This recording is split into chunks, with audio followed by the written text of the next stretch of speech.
Laurent Gbagbo, les dessous de son incarcération à la CPI.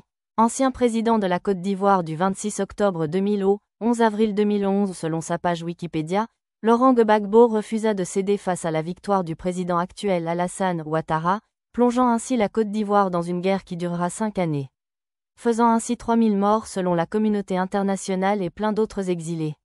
Arrêté dans son bunker avec presque toute sa famille, l'ancien président Laurent Gbagbo fut transféré à la Cour pénale internationale avec son ancien ministre de la Jeunesse Charles Blé Goudé.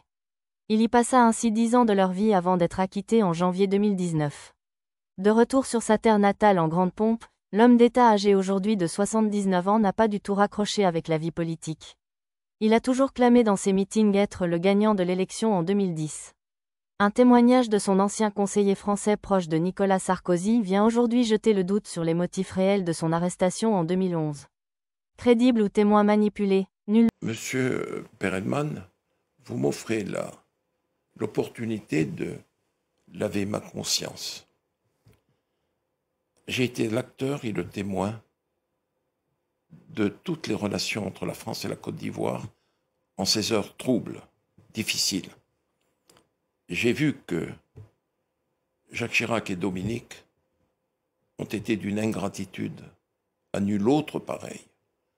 Et quand, comment vous dire, Laurent est tombé, qu'il a été conduit à La Haye, j'en ai beaucoup souffert.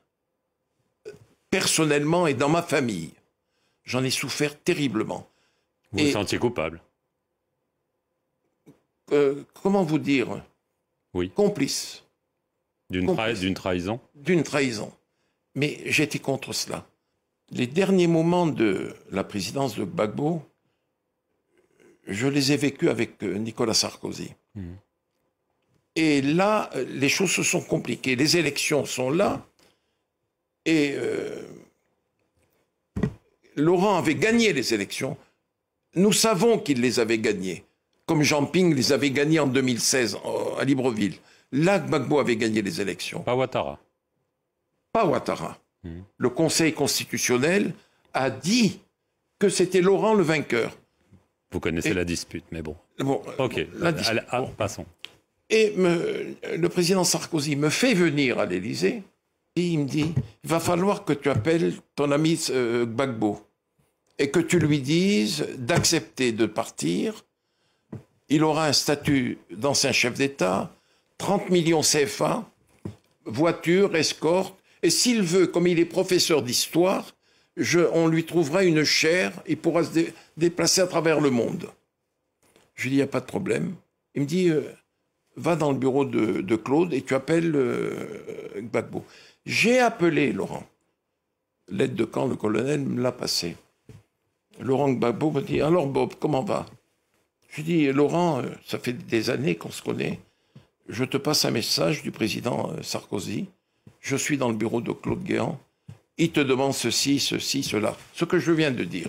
Il m'a dit « Tu diras à ton ami Sarkozy que je serai son Mugabe. » Bob, je t'ai assez entendu. Et il a raccroché. Et je suis allé dire à Sarkozy, il me dit alors comment ça s'est passé? Je lui dis bon, voilà comment ça s'est passé. J'en suis malheureux. Il a bondi de son fauteuil. Et il a dit puisque c'est ça, je vais le vitrifier. Vitrifier. Vitrifier. Je lui dis Nicolas, s'il te plaît, le Conseil constitutionnel a déclaré qu'il avait été élu. Il a dit, je vais le vitrifier, j'ai un mandat, et je vais le faire.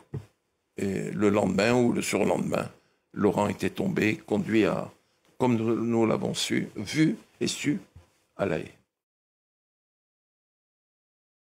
Le saura le dire. Mais toujours est-il que ce témoignage renforcera les pro-Gbagbo dans leurs convictions d'hier et risque de les régalvaniser pour l'échéance présidentielle de 2025 à venir. Ces semaines à venir, nous ne manquerons pas d'assister à des clashs interposés en pro-Gbagbo et les pro-RHDP.